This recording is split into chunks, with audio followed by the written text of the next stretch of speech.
एक तरफ नंबर कम आने वाले बच्चे भी हैं, दूसरी तरफ we have some proud movement also. ऐसा नहीं है कि जिनके नंबर कम आए हैं उन पे प्राउड नहीं कर रहे हैं। तो ये जो है this revision is from our side, हमारी तरफ से। आपको अपनी तरफ से भी कोई कमी नहीं छोड़नी है, बिकॉज सबके अलग अलग वीक एरियाज हैं। अब वो हो सकता है वीक एरिया आपका मैथमेटिक्स हो, और मैथमेटिक्स में भी प्रिसाइजली स्पीकिंग अंदर घुस के अगर बात करूं तो 2-4 चैप्टर्स हो। अगर आपका टॉपिक एकदम जीरो है, बिल्कुल आपका उसमें कॉन्फिडेंस नहीं है, आपने पढ़ाई नहीं की है, नोट्स नहीं बनाए, लेक्चर नहीं देखे हैं, तो जाके लेक्चर देखिए, नोट्स बनाइए, because you have now the sufficient time. तो 10 मिनट कुछ बातें कर लेते हैं। इनफैक्ट ये कोई बातें ऐसी नहीं है कि बहुत नई है, आप जानते हैं, आपके सामने पहले भी हुई है, बट कहीं ना कहीं फॉलो करने में कहीं ना कहीं आपसे कुछ ना कुछ तो मिस्टेक हुई होगी, तभी नंबर कम आए। एक तरफ नंबर कम आने वाले बच्चे भी हैं, दूसरी तरफ we have some proud movement also. ऐसा नहीं है कि जिनके नंबर कम आए हैं उन पे प्राउड नहीं कर रहे हैं, बिल्कुल कर रहे हैं जी। मैं हमेशा बोलता आया हूं, आपकी मेहनत को सलाम है। नंबर जो एक सेकेंडरी रिजल्ट है, समझ में आया? आपने इतने साल पढ़ाई की है, पूरे साल आपने जम के मेहनत की है, उसको सैल्यूट है। बस उस मेहनत को कम मत होने दो, पढ़ाई कीजिए प्लीज, और अच्छे से पढ़ाई कीजिए, देखो कि कहां कमी रह गई और उसको सुधारो। तो ये जो है this revision is from our side, हमारी तरफ से, ठीक है ना? आपको अपनी तरफ से भी कोई कमी नहीं छोड़नी है, बिकॉज सबके अलग अलग वीक एरियाज हैं, समझ में आया? तो आइडेंटिफाई और वीक एरियाज, सबसे पहले आइडेंटिफाई करो वीक एरियाज को, आइडेंटिफाई वीक एरियाज और उन पे काम करना स्टार्ट करो। अब वो हो सकता है वीक एरिया आपका मैथमेटिक्स हो, और मैथमेटिक्स में भी प्रिसाइजली स्पीकिंग अंदर घुस के अगर बात करूं तो 2-4 चैप्टर्स हो। जैसे एक बच्चा मिला था, उसने बोला कि सर मैं कोऑर्डिनेट ज्योमेट्री नहीं पढ़ के गया। एक बच्चा मिला, सर मैंने ये वाला चैप्टर छोड़ दिया, सर ये मेरी प्रैक्टिस कम हुई थी। तो सबका अलग अलग पार्ट है, तो वो आप आइडेंटिफाई कीजिए, उसको आप पैरेलल में तैयार कीजिए। अगर आपका टॉपिक एकदम जीरो है, बिल्कुल आपका उसमें कॉन्फिडेंस नहीं है, आपने पढ़ाई नहीं की है, नोट्स नहीं बनाए, लेक्चर नहीं देखे, तो जाके लेक्चर देखिए, नोट्स बनाइए, because you have now the sufficient time. समझ में आया? और आप ऐसे तैयारी नहीं कर सकते कि आपने कुछ पर्टिकुलर चैप्टर्स छोड़ ही दिए। जब से मल्टीपल शिफ्ट्स होने लगी हैं, तो सर कौन से चैप्टर से कितने सवाल पूछेंगे, इस बात पे थोड़ा सा डाउट है। ऑल्दो मैंने एक एनालिसिस की थी, आई बिलीव आप सभी लोगों ने वो वीडियो देखी होगी, जेई वाला चैनल पे डली हुई है, ठीक है? हाँ, मैथमेटिक्स की एनालिसिस करके, ठीक है ना, कि पूरा उन्होंने सवाल कहां से पूछे हैं। वेक्टर 3D का पलड़ा भारी है, उसमें भी मैंने एक प्रायोरिटी लिस्ट दे रखी है। वो प्रायोरिटी लिस्ट पहले ही दी थी एग्जाम से, but that is exactly valid JEE main session 2 के लिए और जेई एडवांस के लिए भी, कि पहले आपको कौन से चैप्टर्स कंप्लीट करने चाहिए, उसके बाद में आप किस पे मूव करो, फिर उसके बाद में आप किस पे मूव करो। तो वीक एरियाज आइडेंटिफाई करके इन पे काम करना स्टार्ट कीजिए प्लीज। क्या मेरी बात समझ गए? उस पूरी वीडियो में सब कुछ समझाया है कि आपका स्कोर रेंज अगर ये है तो आपको ये करना चाहिए, स्कोर रेंज अगर ये है तो आपको इस पे ध्यान देना चाहिए, स्कोर रेंज अगर ये है तो इस पे ध्यान देना चाहिए। जो जो आपके मन में सवाल हो सकते हैं, सारी बातें मैंने उसमें खुल के की हैं। इनफैक्ट वहां पर यह भी एक्सप्लेन किया कि आपको मैथमेटिक्स टफ लगती क्यों है, सारी बातें जो भी पॉसिबल हो सकती है। तो एक बार आप उसको टाइम निकालकर 2x की स्पीड पर जरूर देखिएगा, है ना? क्या मेरी बात समझ गए? तो अपने वीक एरियाज पे आपको काम करना है। दूसरा, अगर मैं पेपर की बात करूं कि पेपर कैसा आया सर, मैं फिजिक्स और केमिस्ट्री की बात नहीं कर रहा हूं, बट यस, मैथमेटिक्स की अगर हम बात करें तो पेपर आया था जी मॉडरेट, है ना? आई बिलीव मॉडरेट की जगह मीडियम लिख देता हूं, इसकी स्पेलिंग ही मुझे नहीं आती है। मीडियम, मीडियम मतलब डूएबल, डूएबल, करने योग्य पेपर था जी, बिल्कुल सही।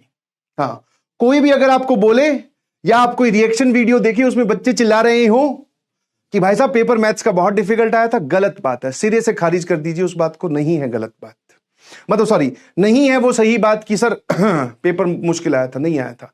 मीडियम आप बोल सकते हो, मीडियम और आसान के बीच में आप बोल सकते हो, टफ साइड में पेपर नहीं था। और 25 में से अगर 2 या 3 सवाल टफ हो तो उस पूरे पेपर को थोड़ी ना टफ बोलोगे यार, ऐसा थोड़ी होता है। तो डुएबल था, तो डुएबल था तो नंबर आने चाहिए। अब नंबर नहीं आए तो वीक स्पॉट्स अपने आइडेंटिफाई कीजिए। जिस भी प्रकार की आपकी कमी है, प्रैक्टिस कम की है, आपने टेस्ट नहीं दिए, आपसे सिली मिस्टेक हो रही है, आपका बैकलॉग है, जो भी है, अपने अपने हिसाब से आप अपने वीक एरियाज आइडेंटिफाई करिए और पढ़ाई कीजिए प्लीज। क्योंकि जब मैं बाकी बच्चों से इंटरेक्शन चल रहा है तो उनके नंबर जो आ रहे हैं उनसे अगर मैं पूछूं कि तुमने क्या किया, तो वही सरल सरल बातें निकल के आ रही है कि सर जो आपने हमें बताया था वही किया, शॉर्ट नोट्स बनाए, रिवाइज किए, क्वेश्चन प्रैक्टिस किए, प्रायोरिटी ऑर्डर जो आपने दिया था उसको फॉलो किया, सर नंबर आ गए। अभी कल ही बात हो रही थी, एक के नंबर आ रहे हैं 244, प्रोविजनल आंसर की से मैच किए, एक के नंबर आ रहे हैं 256। तो ये नंबर अच्छे नंबर है भाई, और अगर उनके नंबर इन बातों से आ रहे हैं तो आपके नंबर भी इन बातों से आ सकते हैं। अपनी कमी महसूस कीजिए, आइडेंटिफाई कीजिए, एक्सेप्ट कीजिए, फिर पढ़ने बैठ जाइए। ठीक है ना? क्या मेरी बात समझ में आ रही? हाँ, जिनकी प्रैक्टिस कम है आप प्रैक्टिस बढ़ा दो। यहां पे भी हम उतरे हैं तो आपको सवालों की प्रैक्टिस करवाएंगे, और क्लास में भी हमने क्वेश्चंस किए हैं और हम यहां पे बातें करने वाले हैं, सवालों की और बातें करेंगे। फिर भी आपको कमी महसूस हो तो घर पे आपके पास में नोट्स हैं, पीवाईक्यूज हैं, और सॉल्व कीजिए प्लीज। क्या मेरी बात समझ में आती है? हाँ या ना? ठीक है। और दूसरा मैं फिर बोल रहा हूं, जैसा पेपर अब आया था वैसा ही पेपर सेकंड शिफ्ट में आने वाला है, सेकंड सेशन में आने वाला है। ठीक है, जो अब होगा आपका अप्रैल में। और फिर ऐसा ना हो कि आप फिर उस पेपर को देख के बोलो कि अरे यार ये कर लेता तो मेरे नंबर और आ जाते। ठीक है, जेई में आपको 2-2 अटेम्प्ट मिलते हैं तो उसका फायदा आप देखो कि आपसे कुछ गलतियां हुई है तो ये 1-1.5 महीने के इंटरवल में आप उन गलतियों को सुधारो और सेकंड वाले में फोड़ दो। ये है इसका लॉजिक। और अगर आप इस लॉजिक से इसको यूज नहीं कर पा रहे हैं, दैट मीन्स फिर आप में कमी है। समझ में आया? है ना? बहुत बढ़िया। हाँ बिल्कुल सही, बिल्कुल बिल्कुल। 200 प्लस टारगेट कीजिए, आराम से लाए जा सकते हैं। व्हेन आई से आराम से, तो आपने जितनी मेहनत की है उसके प्रोपोर्शनल में बोल रहा हूं, आराम से। ऐसे नहीं बोल रहा हूं कि बैठे बैठे चिल करो तो आ जाएंगे नंबर, नहीं। जो आप मेहनत करके आए उसके बेसिस पे आपको 200 नंबर तो लाने ही चाहिए थे। कमियां देखिए प्लीज। ठीक है, और जो मैं 1-2 पॉइंट लिख के लाया था कि आपसे बात करूं, है ना? आपको क्या करना है, जैसे फॉर एग्जांपल यहां पे तो हम सवालों से जाएंगे, तो आपके पास सभी के पास नोट्स हैं, है ना? उन नोट्स को फिर से रिवाइज कीजिए प्लीज। हर बार बोला जाता है ये बात, फिर बोल रहा हूं, अगर आपको कहीं से रैंक की प्राप्ति हो सकती है तो वो नोट्स ही हैं जी। समझ में आया? जिसको आप बहुत इग्नोर करके चलते हो, नोट्स पे ध्यान दीजिए। क्या बताया गया है, कहां स्टार लगवाया था, कौन सा एसिडिक सवाल, कौन सा चैलेंजर सवाल। मेरे नोट्स के नहीं, यहां पे मुझे मल्टीपल बच्चे सुन रहे हैं, अलग अलग टीचर से पढ़े हैं, तो जिस भी टीचर से आप पढ़े हैं उनके नोट्स को फॉलो कीजिए, रिवाइज कीजिए प्लीज उन नोट्स को बार बार, मल्टीपल टाइम्स। कुछ ना कुछ भूलोगे फिर याद करो, फिर भूलोगे फिर याद करो, ये प्रोसेस चलती रहेगी। क्या मेरी बात समझ पा रहे हो? हाँ है ना? है ना? बिल्कुल सही। हाँ, नोट्स को आपको डेली रिवाइज करना है, बहुत बढ़िया बात। ठीक है, इस बात को अब बोलने की बार बार जरूरत ना पड़े। और जब रिवाइज करो तो आपने पैरेलल में शॉर्ट नोट्स भी बना रखे हैं। अब एक बार आपको शॉर्ट नोट से रिवाइज नहीं करना, एक बार फुल नोट से रिवाइज करना है। And when I am talking about mathematics, तो जब आप रिवाइज कर रहे हो तो जो सवाल अच्छे बने उन पे पेन चलाइए, वापस सॉल्व करके देखिए प्लीज। जो अच्छे सवाल हो, जिसमें लगे कि हाँ यार थोड़ी कैलकुलेशन लंबी जा रही है, या फिर इसमें सर ने कोई नया तरीका बताया था, उस तरीके को देखकर याद रखिए प्लीज। समझे? और मेन फोकस आपका पीवाईक्यूज पे रहना चाहिए।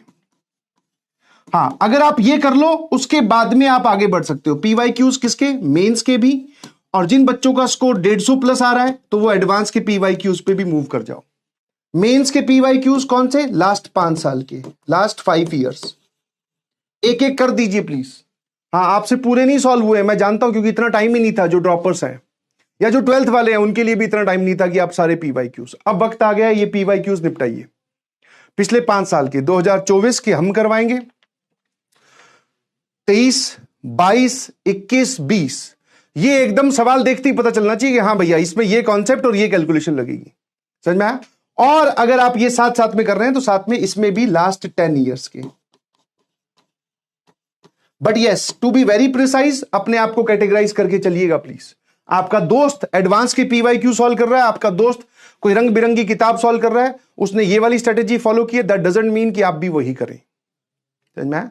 पहले आप ये कर लो, उसके बाद में यहां मूव करना।